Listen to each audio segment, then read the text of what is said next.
Although gloom and darkness hung like the pall of death over the future, yet in the promise of the Redeemer, the star of hope lighted up the dark future. The gospel was first preached to Adam by Christ. Adam and Eve felt sincere sorrow and repentance for their guilt. They believed the precious promise of God and were saved from utter ruin. Bible Commentary, Volume 1, page 1084, paragraph 7.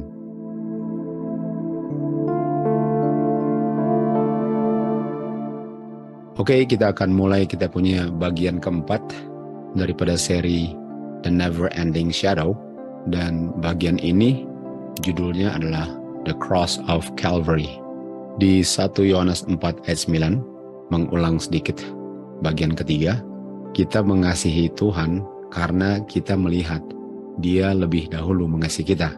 Dan kita sudah belajar, kita lihat itu puncaknya di kayu salib. Dan bagaimana kita bisa mengasihi Tuhan karena melihat Dia mengasihi kita? 2 Korintus 3 ayat 18 dikatakan, kita dengan wajah terbuka, artinya wajah kita tidak tertutup atau tertudung, melihat kemuliaan Tuhan. Dan dirubahkan oleh rohnya Tuhan menjadi sama dengan image-nya, sebagaimana Adam dan Hawa diciptakan di dalam image of God, from glory to glory. Artinya lebih sering memandang, lebih dirubahkan menjadi serupa dengan apa yang kita lihat. Dan glory-nya Tuhan kita sudah mengerti kemarin, lah Dia punya mercy dan Dia punya justice. Dia punya karakter, yaitu Dia punya love. Dan love itu adalah buah roh. Dan apa pentingnya untuk mengasihi Tuhan? Yohanes 14:15 katakan, kalau kita mengasihi Tuhan, karena kita melihat Dia mengasihi kita, kita akan memelihara hukum-hukumnya. Atau kita akan nurut, atau kita tidak akan berdosa. Dan untuk tidak berdosa itu adalah rencana keselamatan. Di Review and Herald dikatakan, ini adalah syarat-syarat di mana semua orang akan menerima kehidupan kekal. Syaratnya ialah kamu punya penurutan kepada hukum-hukum Tuhan. Dan itulah syaratnya di mana kamu akan menerima warisan yang mulia itu. Selidikilah firman Tuhan. Dan kamu nggak dapatkan di situ di mana semua orang yang selamat melanggar hukum Tuhan. Sama dengan di Wahyu 22 ayat 14 dikatakan, diberkatilah orang yang menurut, yang doeth the commandments of God. Dan kalau kita bicara tentang the commandments of God, kita bicara tentang the law, the statutes, the judgments. Jadi the law of the Lord is the law of Moses. Itu rencana keselamatan ialah untuk kita tidak melanggar hukum Tuhan dengan melihat kasih Bapa yang diungkapkan dengan sangat jelas di dalam kehidupan Tuhan Yesus, khususnya di kayu salib. Oke? Jadi mari kita lanjut ke bagian keempat hari ini. Ini bagian berjudul Lihat dan Hidup. Artinya, mati karena tidak melihat.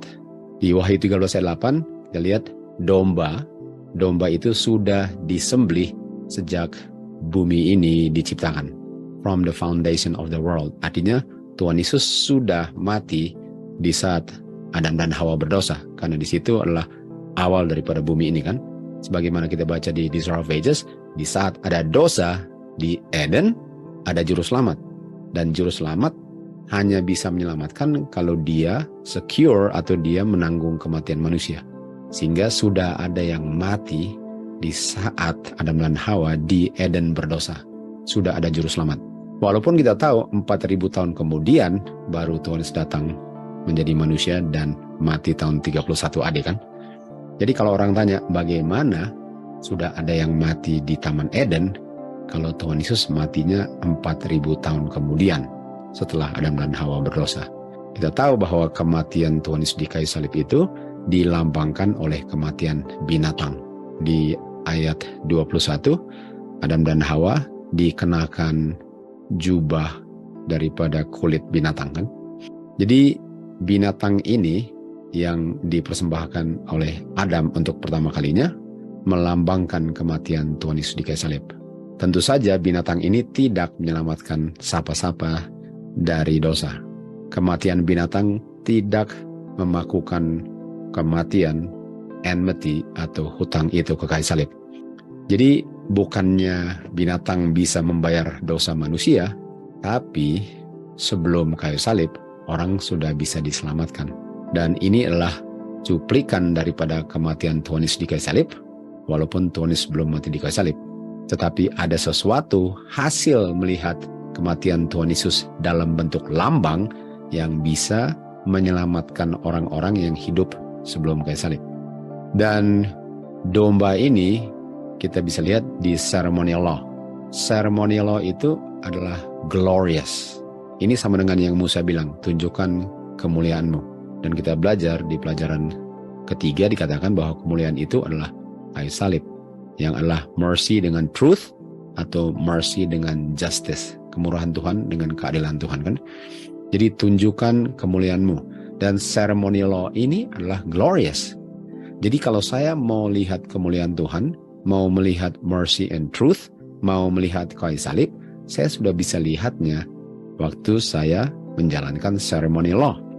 Dan ceremonial law ini sudah dipersiapkan oleh Tuhan Yesus waktu dia counsel dengan Bapanya di Sakaria 6 ayat 13 untuk menolong keselamatan manusia.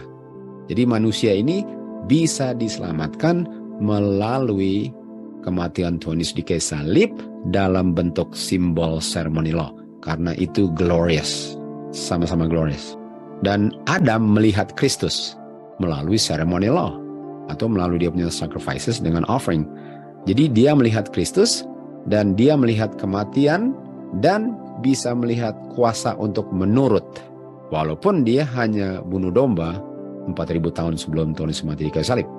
Karena dengan melihat karakter Tuhan yang dilambangkan oleh kematian domba, saya bisa melihat bagaimana kejinya dosa itu dan betapa baiknya Bapa melalui anak itu, dan itu yang saya perlu lihat, karakternya yang saya perlu lihat itu, walaupun Tuhan Yesus belum datang dan belum mati ke kayu salib. Sehingga orang-orang sebelum kayu salib sudah bisa diselamatkan. Buktinya Elijah sudah masuk ke kerajaan surga sebelum Tuhan Yesus datang. Enoch sudah masuk ke surga sebelum Tuhan Yesus datang, betul? Dan Musa pun sudah naik ke surga sebelum Tuhan Yesus datang, karena mereka sudah melihat apa yang mereka perlu lihat di dalam rencana keselamatan melalui dia punya ceremonial law atau sacrifices dengan offerings. Jadi penting sekali untuk mengerti fungsi daripada ceremonial law yang perlu dijalankan sebelum kayu salib, supaya orang-orang itu sudah bisa melihat kayu salib sebelum ada kayu salib. Jadi Adam sudah melihat Tuhan Yesus melalui dia punya ceremonial law. Kita baca di Patriarchs and Prophets, waktu Adam melihat binatang yang nggak bersalah ini disembelih, dia gemetar, memikir bahwa dia punya dosalah yang menumpahkan darah daripada Tuhan Yesus yang tidak berdosa.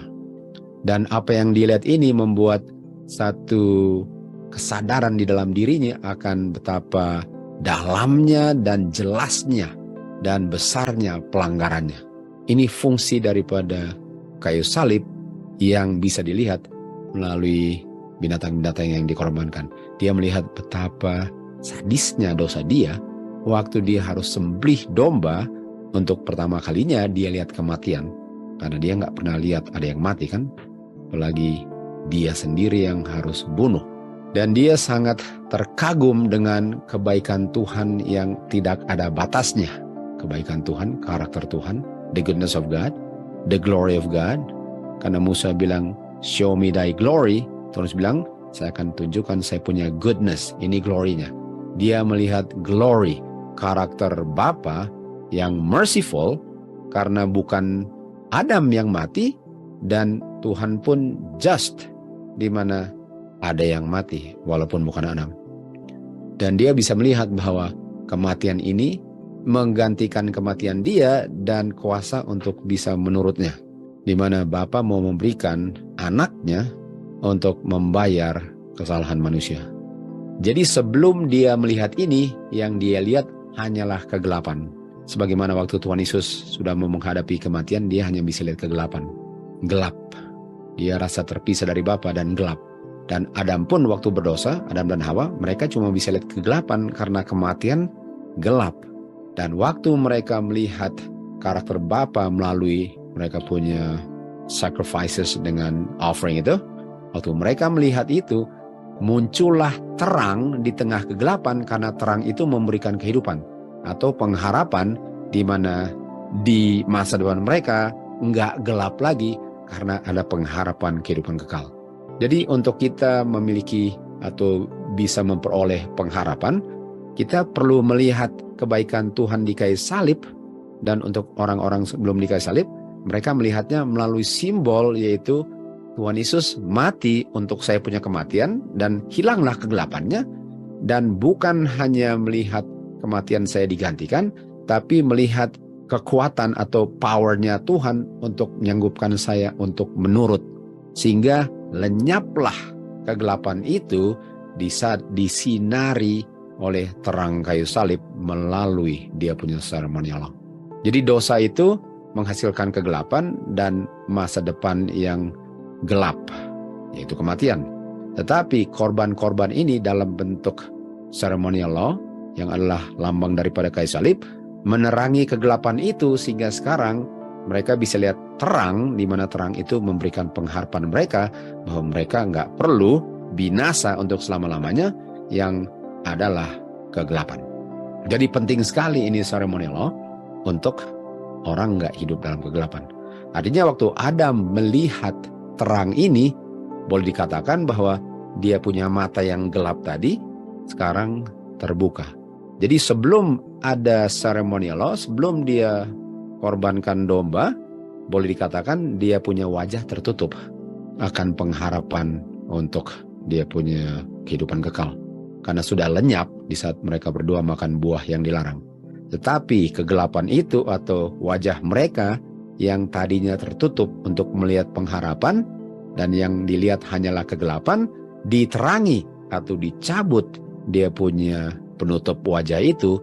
Sekarang mereka bisa lihat terang yang menyinari kegelapan itu, sehingga jangan heran kalau mereka punya wajah mengungkapkan terang kayu salib yang kalau orang nggak mengerti, nggak sanggup untuk lihat. Waktu Musa pergi ke atas gunung untuk bertemu dengan Tuhan, wajah Musa memantulkan kemuliaan. Wajah Musa memantulkan apa yang dilihat Adam dan Hawa waktu mempersembahkan korban yang mereka harus korbankan di Eden, kan? Jadi wajah mereka memantulkan kemuliaan, memantulkan pengharapan, memantulkan terang di mana tanpa kayu salib ini nggak ada terangnya selain kegelapan. Tanpa sepengetahuan Musa, wajahnya bersinar-sinar waktu dia turun dari gunung. Dan terang yang menerangi wajah Stefanus sebelum dia dilempari batu, itulah terang yang dimiliki oleh Musa di wajahnya waktu dia turun dari bukit. Harun waktu melihat ini dan orang-orang Israel waktu melihat Musa dengan wajahnya bersinar-sinar, mereka mundur, mereka menjauhi diri, mereka ketakutan. Kenapa? Karena mereka melihat kematian, tapi tidak melihat kemurahan. Mereka lihat justice, mereka langsung diungkapkan dosa mereka, tapi mereka nggak bisa lihat dia punya mercy. Dan karena mereka nggak bisa lihat mercy, mereka hanya bisa lihat kegelapan di mana karakter Tuhan itu mengungkapkan dosa manusia. Dan karena mereka adalah orang-orang yang berdosa, yang bisa saja nggak ada iman, dan kita tahu ini terjadinya setelah Golden Calf Apostasy, termasuk Harun juga kan. Mereka ini langsung ketakutan seakan-akan sedang dituduh oleh hukum Tuhan yang dipantulkan oleh wajah Musa, sehingga mereka ketakutan. Ini ingat waktu di Keluaran 20, mulai 18, 19, dan 20 kan. Waktu Tuhan berfirman 10 hukum, lalu mereka bilang kepada Musa, Musa, kamu saja yang ngomong. Karena kalau Tuhan yang ngomong kita mati. Mati itu artinya mereka dituduh melanggar hukum Tuhan dan upah dosa adalah kematian. Tapi mereka nggak bisa lihat bahwa ada pengharapan di belakang kematian yang diterangi oleh kayu salib. Sehingga mereka nggak bisa lihat itu. Dan karena mereka nggak bisa lihat itu, mereka ketakutan. Waktu sadar bahwa mereka penuh dengan kesalahan, mereka nggak bisa lihat wajah Musa yang diterangi dengan karakter Bapa yang sempurna ini. Yang seandainya kalau mereka menurut, mereka senang melihat terang ini. Tetapi mereka penuh dengan takut karena mereka rasa bersalah. Sementara orang yang bebas dari dosa, dia nggak akan mau sembunyikan diri mereka dari terang ini, karena terang ini tidak akan mengungkapkan dosa. Jadi kalau saya orang berdosa, walaupun terang ini mengungkapkan saya punya dosa, tapi saya harus bisa lihat lebih jauh daripada apa yang diungkapkan itu, dan saya melihat kayu salib. Karena kayu salib itu bukan hanya menunjukkan dosa saya, tetapi menunjukkan solusi daripada dosa, dan upah dosa itu pun sedang tergantung di kayu salib untuk menggantikan kematian saya. Di Keluaran 32, kita lihat bahwa umat Israel bersama dengan Harun membuat lembu emas. Dan mereka melakukan satu dosa yang sangat besar, kan? Musa bilang, apakah engkau mau mengampuni dosa mereka? Dan waktu dia bilang, apakah engkau mau mengampuni dosa mereka? Yang dia minta dari Tuhan adalah mercy. Berikanlah mereka mercy. Tetapi kalau engkau tidak mau berikan mereka mercy, biarlah saya yang mati. Justice-nya saya yang terima. Bukankah ini persis Tuhan Yesus? Jadi Musa ini adalah type of Christ. Lalu dibilang apa? Biarlah saya yang dihapus dari buku kehidupan. Nah, dihapus dari buku kehidupan itu artinya hilang selama-lamanya. Jadi dia bilang kalau Tuhan tidak mau berikan mereka mercy dan mengampuni dosa mereka, tentu saja mereka harus bertobat ya. Biarlah saya yang mati daripada mereka mati. Karena saya tahu Tuhan akan menuntut justice. Dan kalau mereka tidak mau menerima mercy dan mereka harus mati, Musa bilang apa? Sayalah yang mati untuk mereka. Jadi Musa benar-benar mengerti karakter Bapa. Dia tahu ada mercy-nya dan dia tahu ada justice-nya. Dan justice-nya bukan hanya dia mengerti justice-nya, dia siap untuk menerima tanggung jawab dosa itu sebagai justice Tuhan yang dipenuhi di dalam dirinya. Makanya di ayat 33 dia bilang apa? Tunjukkan kemuliaan-Mu. Tunjukkan kemuliaan-Mu yaitu apakah engkau mau mengampuni dosa mereka atau sayalah yang mati. Ini yang menyala-nyala di wajah Musa. Dan ini yang umat Israel dan Harun pun nggak bisa melihat. Karena mereka nggak bisa melihat konsep karakter Bapa yang terdiri dari mercy dengan just. Dengan terang kemuliaan God ini fungsinya ialah untuk impress kepada orang-orang Israel betapa kudusnya hukum Tuhan. Dan bukan hanya kudusnya hukum Tuhan, tetapi betapa mulianya Injil yang diungkapkan melalui Kristus. Artinya terang yang menyinari wajah Musa itu adalah hukum Tuhan dan Injil Kristus. Sementara Musa di gunung, Bapa mempersembahkan kepada dia bukan hanya 2 loh batu 10 hukum, tapi dia juga menerima rencana keselamatan, justice dengan mercy, yaitu gospel kan. Dia melihat bahwa korban Kristus itu sudah dilambangkan oleh simbol dan bayang-bayang untuk umat Israel. Dan terang itu, terang apa?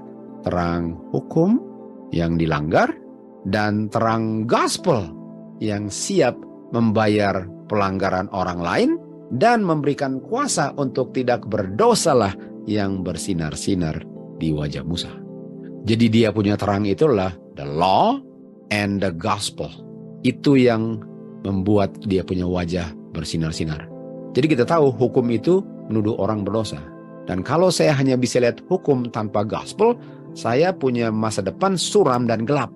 Tapi kalau saya bisa lihat terang gospel juga, bukan hanya hukum tapi gospel, walaupun saya dituduh, tapi saya ada pengharapan sementara dituduh karena solusi daripada tuduhan itu di gospel.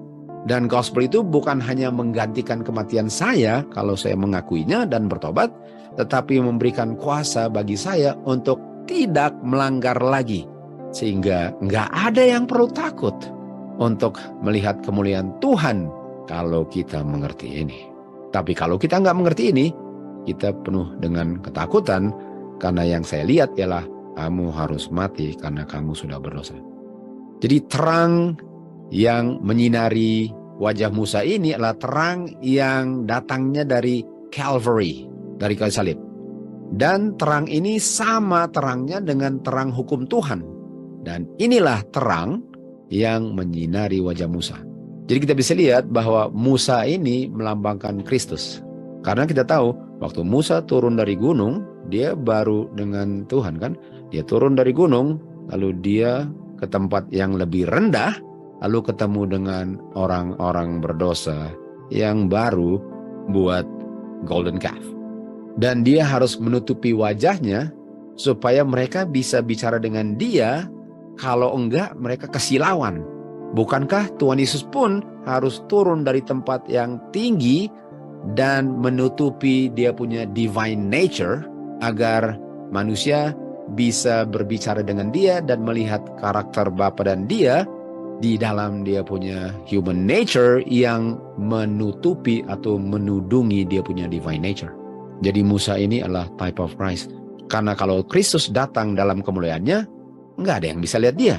Sebagaimana waktu Musa turun dengan kemuliaan Bapa di wajahnya, nggak ada yang bisa lihat dia. Dia harus tutup untuk kebaikan manusia.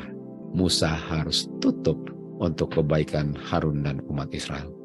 Jadi terang yang adalah karakter daripada hukumnya dan Injil yang mengungkapkan atau diungkapkan melalui Kristus. Itu terang. Terang itu hukum yang nuduh orang sebagai pelanggar hukum dan harus mati. Dan terang yang sama bilang, saya mati untuk kamu dan juga memberikan kuasa untuk tidak berdosa lagi.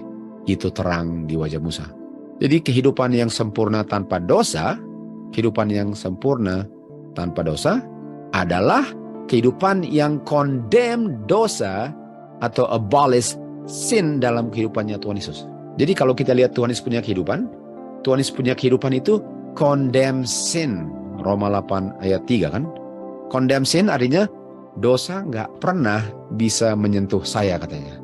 Sehingga kehidupannya sempurna. Righteousness of the law.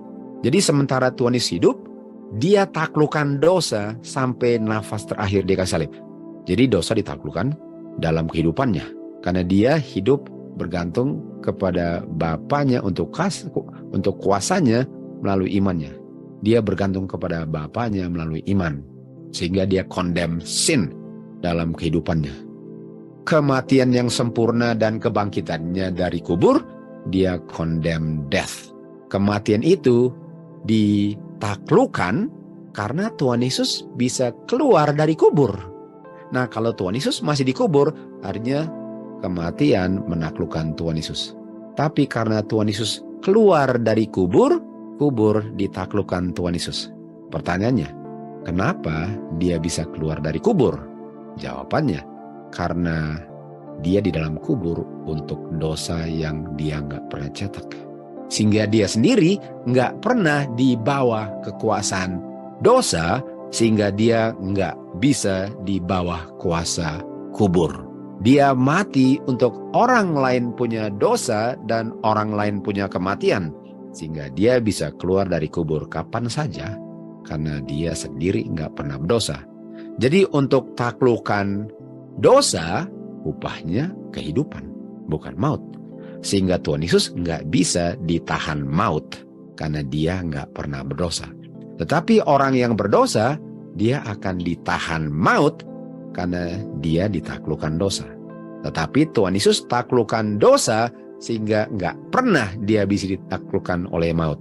Artinya Injil adalah kematian ditaklukkan Tuhan Yesus dan dosa ditaklukkan Tuhan Yesus. Itu Injil.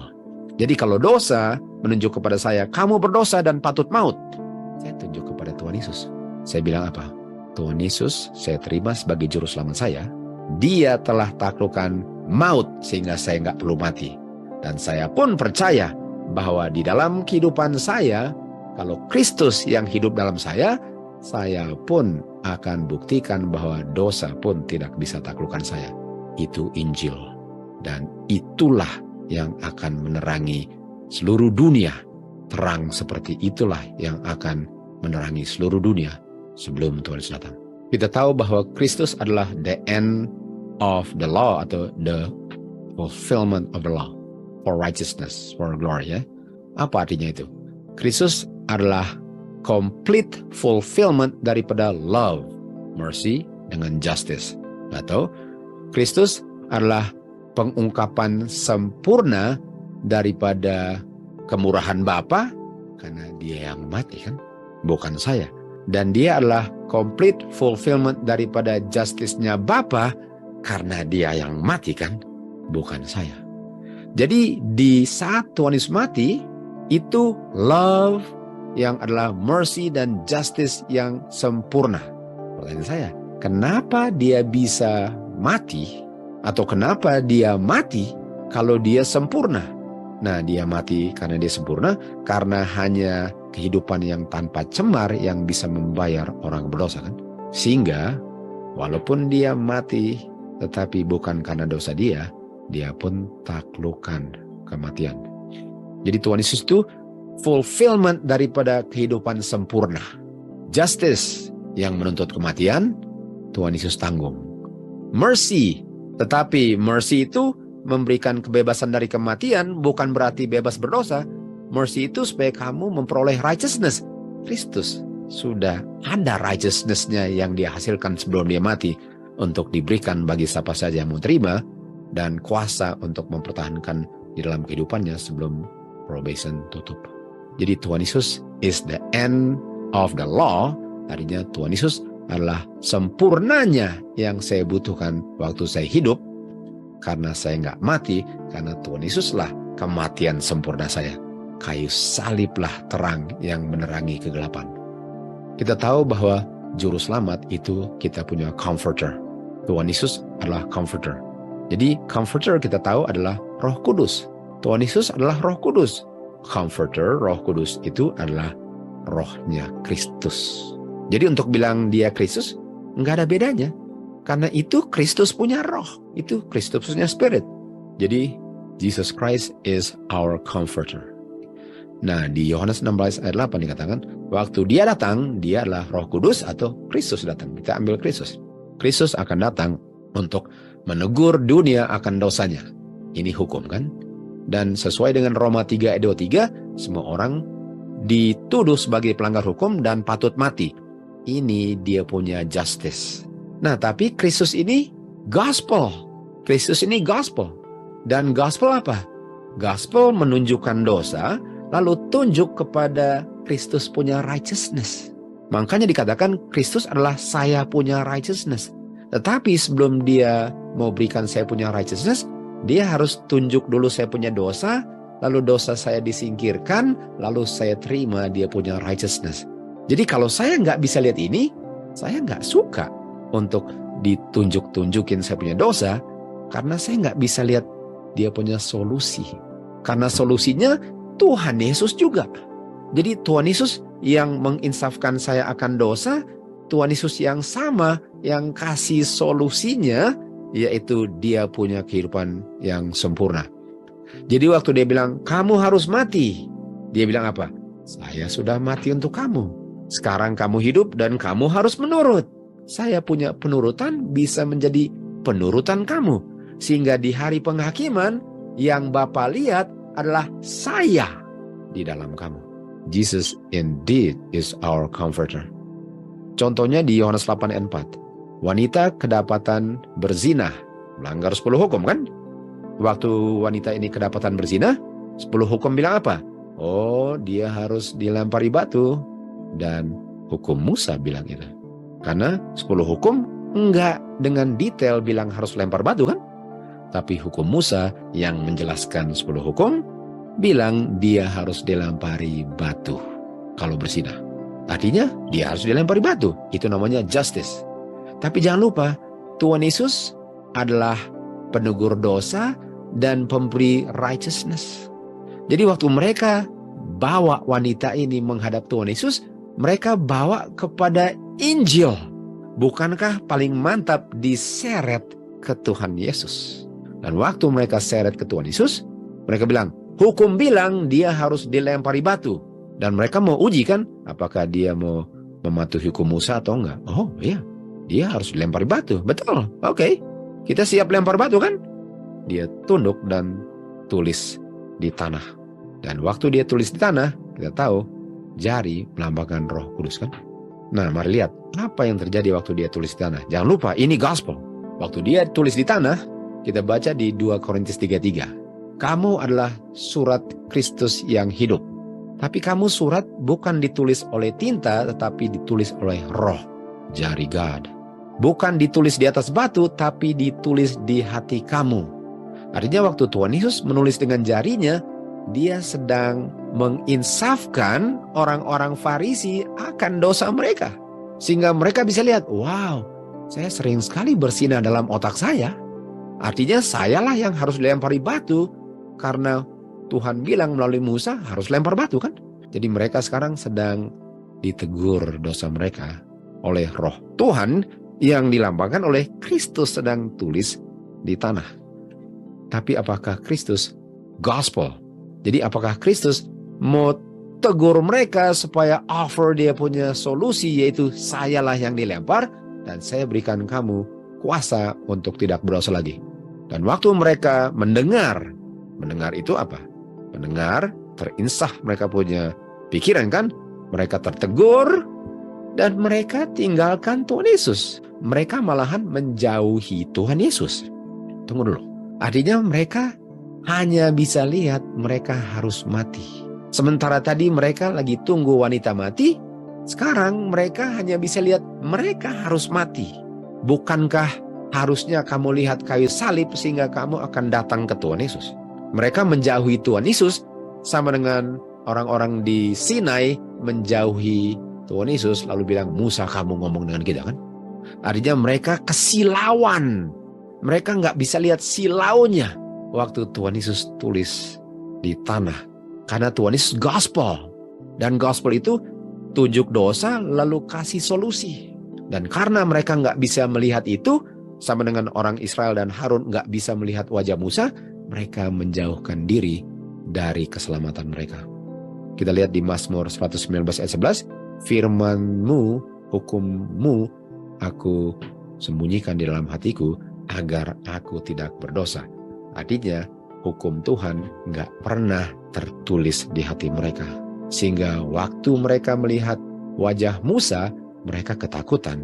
Karena Musa, hukum Tuhan ditulis di dalam hatinya. Sehingga wajahnya bersinar-sinar. Dan apa yang terjadi dengan wanita ini? Wanita ini juga tertegur kan? Wanita tertegur, tapi wanitanya nggak menjauhkan diri. Artinya wanitanya kesilauan nggak dia? Enggak, dia nggak silau. Kenapa? Karena dia tinggal di tempat. Waktu tertegur dia tinggal di tempat, artinya dia bisa lihat kayu salib. Dia bisa lihat, ya saya sudah berdosa. Tapi kan Tuhan berikan mercy dan anak Bapa mau mati dan berikan kuasa untuk go and sin no more. Itu gospel. Makanya dia nggak kemana-mana. Lalu Tuhan tanya, di mana orang-orang yang menuduh kamu? Dia bilang, nggak ada Tuhan. Lalu dia bilang apa? Saya juga tidak condemn kamu. Kenapa? Kamu sudah terima mercy. Tapi nggak cukup untuk terima mercy sehingga hidup untuk melanggar lagi. Karena kuasa gospel memberikan kamu untuk selamat di mana kamu tidak berdosa lagi. Lalu gospel bilang apa? Go and sin no more. Jesus is the gospel. Jesus is the law.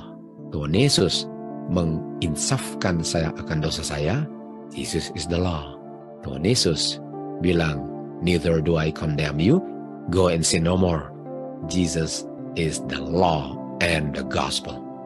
Walaupun kegelapan, kematian yang bisa dilihat dari orang yang berdosa, namun janji juru selamat memberi terang pengharapan yang menerangi masa depan mereka yang sangat gelap. Adam, setelah dia lihat kayu salib melalui seremoni law, dia melihat gospel. Karena gospel diberikan kepada Adam oleh Kristus. Adam dan Hawa sangat sedih dan sungguh-sungguh sedih dan sungguh-sungguh bertobat akan kesalahan mereka. Mereka percaya janji Kristus, gospel, melalui domba yang mereka sembelih. Dan mereka diselamatkan dari kebinasaan yang kekal. Waktu dikatakan mereka diselamatkan, itu jawaban yang selalu saya tanya, apakah Hawa akan ada? Kutipan ini bilang, Adam dan Hawa diselamatkan. Artinya, rencana untuk lihat Adam dan Hawa akan menjadi kenyataan kalau kita pun tidak menolak gospel. Hukum dan Injil nggak bisa dipisahkan. Injil adalah hukum yang diuraikan. Diuraikan atau dijelaskan. Artinya kalau mau mengerti hukum, Injil itu akan menjelaskan, menguraikan hukum itu. Artinya Tuhan Yesus punya kehidupan menguraikan karakter Bapa yang tidak kelihatan. Tuhan Yesus punya kehidupan adalah the end of the law for righteousness, karena kehidupan Tuhan Yesuslah yang bisa dilihat ilustrasi nyatanya akan apa hukum Tuhan. Waktu wanita itu diseret, itulah gospel, itulah hukum. Di mana hukum bilang kamu harus mati, tapi saya sudah mati untuk kamu. Dan kalau kamu terima mercy, saya berikan power to go and say no more, agar kamu selamat. Injil menguraikan 10 hukum. Hukum menunjuk kepada Kristus. Hukum menunjuk kepada Kristus artinya apa? Hukum bilang, kamu berdosa. Tapi lihat Kristus, dia solusinya. Kristus tunjuk kepada hukum. Apa artinya? Waktu kamu sudah ditunjuk kepada Kristus oleh hukum, sekarang Kristus bilang apa? Tunjuk pada hukum. Go and sin no more. Jangan melanggar hukum lagi. Injil memanggil orang untuk bertobat. Kristus memanggil orang untuk bertobat. Bertobat dari apa? Bertobat dari dosa, dari pelanggaran hukum. Oleh sebab itu, Injil memanggil orang dari pelanggaran mereka untuk menurut hukum Tuhan. Gospel dengan hukum nggak bisa dipisahkan. Kita ganti kata gospel dengan Kristus. Hukum dan Kristus tidak bisa dipisahkan. Kristus adalah penguraian 10 hukum. Hukum menunjuk kepada Kristus untuk kamu tidak melanggar hukum lagi. Lalu Kristus setelah diselamatkan bilang, jangan melanggar hukum lagi. Kristus memanggil orang untuk bertobat. Bertobat dari dosa, dari pelanggaran hukum. Oleh sebab itu, Injil memanggil orang dari pelanggaran mereka untuk tidak melanggar lagi dan untuk menurut dengan kuasanya agar hukum Tuhan tidak dilanggar lagi.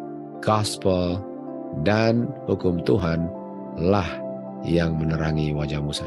Kalau kita nggak bisa lihat ini, kita akan lari ke gunung-gunung untuk menyembunyikan wajah kita dari kemuliaan Tuhan Yesus waktu dia datang di awan-awan. Hukum Tuhan di Ka'bah di surga adalah yang aslinya. Yang mana prinsip-prinsip daripada hukum Bapa di surga ditulis di 2 loh batu dan dicatat oleh Musa di Perjanjian Lama. Kejadian, Keluaran, Imamat, Bilangan, dan Ulangan. Dan seluruh nabi-nabi di Alkitab kan. Dan tulisan itu tidak salah.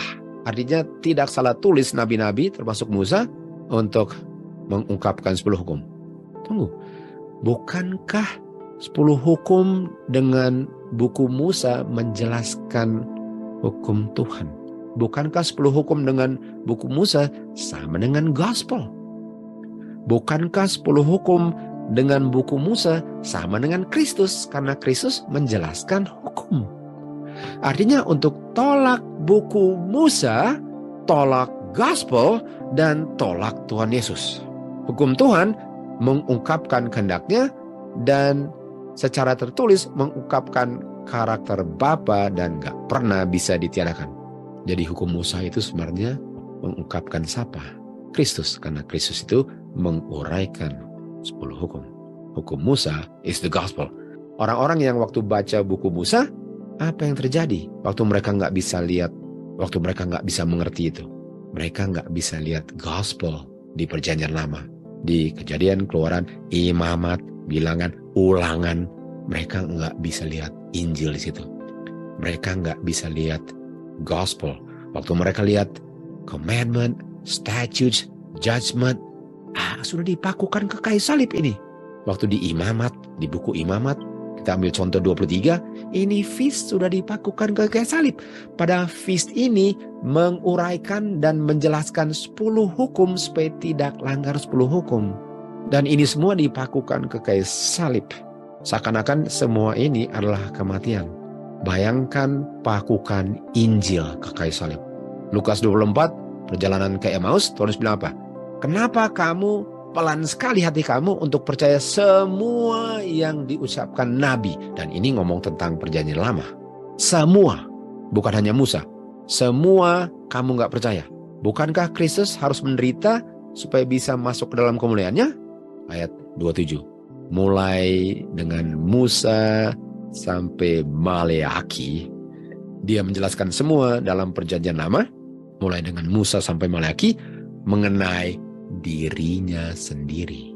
Artinya Musa sampai Maleaki ngomong tentang Injil, ngomong tentang kayu salib, ngomong tentang the gospel, ngomong tentang rencana keselamatan yang dipakukan hanya kematian. Dan ceremonial law itu dengan dia punya keimamatan dan dia punya service di sanctuary, itu yang melambangkan kematian yang ditiadakan. Selain itu gospel. Tolong kita untuk tidak berdosa. Kristus memberikan kepada Musa, kalau kita lihat di Wahyu 1:1, Bapa berikan kepada anaknya yang diberikan melalui malaikat kepada hambanya, kan? Sama kan? Karena Moses type of Christ. Kristus berikan kepada Musa prinsip-prinsip yang akan menolong umat Tuhan hidup sehari-hari tanpa berdosa. Dan prinsip ini namanya statutes. Dan statutes ini diberikan supaya tidak melanggar 10 hukum. Kristus diberikan supaya umat Tuhan nggak melanggar 10 hukum. Statutes ini bukan bayang-bayang. Tuhan Yesus ini bukan bayang-bayang. Jadi kematian yang dipakukan, bukan gospel yang dipakukan. Jadi kita bisa lihat bahwa ada gospel of Jesus Christ di ceremonial law. Termasuk dia punya statutes dan judgment. Dan statutes ini atau gospel ini berlaku selama-lamanya sebagaimana hukum Tuhan selama-lamanya berlaku. Dan statutes dengan judgment ini dengan jelas dan definitely explained. Nah, kata explain apa? Unfolded tadi kan? Unfold artinya gospel itu menguraikan 10 hukum. Statutes dengan judgment, the law of Moses, menguraikan 10 hukum. Gospel itu Kristus. The law of Moses melambangkan Kristus yang menguraikan 10 hukum. Hukum Musa menjelaskan hukum Tuhan atau penguraian the law of God. Hukum Musa itu sama dengan gospel of Christ karena dengan jelas, dengan definitely menjelaskan the law of God. Nah, mari kita lihat ini dalam kehidupan Tuhan Yesus. Kristus punya perumpamaan dalam dia punya teaching menggunakan prinsip yang sama yang kita lihat dalam dia punya misi ke dunia. Artinya ajaran Kristus diilustrasikan dalam kehidupannya agar kita bisa mengenal karakter ilahi dan kehidupannya Kristus. Kristus mengambil human nature dan berdiam di antara manusia. Keilahiannya Kristus saya bisa lihat di kemanusiaannya Kristus. Kemuliaan yang tidak kelihatan saya bisa lihat di manusianya. Manusia bisa belajar dari yang tidak diketahui melalui yang diketahui. Hal-hal surgawi diungkapkan melalui hal-hal dunia. Bapa mengungkapkan atau God diungkapkan di dalam manusia. Demikian juga ajaran Kristus yang tidak diketahui diilustrasikan oleh yang diketahui. Apa artinya? Kristus datang ke dunia ini mengungkapkan Bapa yang gak pernah kelihatan dan gak pernah mengerti. Injil mengungkapkan karakter Bapa yang sudah diputarбalikan oleh setan. Law of Moses menguraikan 10 hukum yang banyak orang sudah tidak mengerti. Artinya, Law of Moses, Kristus. Gospel, Kristus. Law of Moses. Ajaran Kristus, parable Kristus, sama dengan Law of Moses, sama dengan kehidupan Kristus. Kristus punya kehidupan ke dunia ini dilambangkan oleh Law of Moses. Dan semua dia punya perumpamaan sama dengan hukum Musa menjelaskan 10 hukum. Karena kamu lalai untuk mengenal untuk diri kamu sendiri, firman Tuhan yang diinspirasikan oleh Roh Kudus, diberikanlah testimonies. Supaya kamu bisa dialihkan perhatian kamu kepada firman inspirasi yang kamu lalai untuk lakukan. Dan kamu harus sesuaikan kehidupan kamu sesuai dengan ajaran Alkitab. Jadi karena karena banyak orang nggak mengerti Alkitab, diberikan testimony of Jesus. Tuhan mau amarkan kepada kamu untuk menegur kamu dan counsel kepada kamu melalui testimonies atau roh nubuat. Untuk mengimpress pikiran kamu betapa pentingnya kebenaran firman Tuhan Alkitab. Tulisan testimoni tidak memberikan terang yang baru, tetapi untuk impress dengan jelas di hati manusia kebenaran inspirasi yang sudah diungkapkan tapi kamu nggak sanggup lihat. Tugas manusia kepada Tuhan dan sesama manusia telah dengan jelas diungkapkan dalam firman Tuhan, tapi hanya sedikit yang menurut kepada terang yang telah diberikan. Oleh sebab itu harus diberikan additional truth. Kalau kita lihat tulisan lain, additional precepts. Bukan artinya ada kebenaran yang baru, tapi kebenaran yang kamu nggak ngerti diuraikan oleh testimonies sama dengan precepts, statutes dengan judgment. Dan Tuhan melalui testimoni mempersederhana kebenaran-kebenaran yang kamu sudah terima. Dalam caranya sendiri, Dia mempersembahkannya kepada umat Tuhan untuk membangunkan dan mengimpress pikiran manusia agar mereka tidak ada alasan untuk melanggar hukum Tuhan dan kedapatan jubahnya kotor di hari penghakiman. The gospel, the testimony, Jesus Christ, the parable, the law of Moses, semua adalah cara Tuhan untuk manusia nggak ada alasan untuk tidak hidup sesuai dengan kehendak Tuhan karena tidak mengerti perintah Tuhan. Diberikan untuk manusia dalam probation ini yang sudah mau tutup, bisa kedapatan setia sampai Tuhan datang. Tidak ada alasan untuk nggak tahu itu benar kalau semua yang diberikan untuk saya bisa mengerti hukum Tuhan sudah diberikan. Semoga kita benar-benar memanfaatkan setiap saat dalam kehidupan kita untuk membuka terang yang Tuhan sudah berikan, sehingga di hari penghakiman yang Bapa lihat adalah pantulan karakternya yang sempurna, karena umat Tuhan sudah dengan setia menghidupkan semua terang yang sudah menyinari dia punya jalan sampai kekekalan. To God be the glory.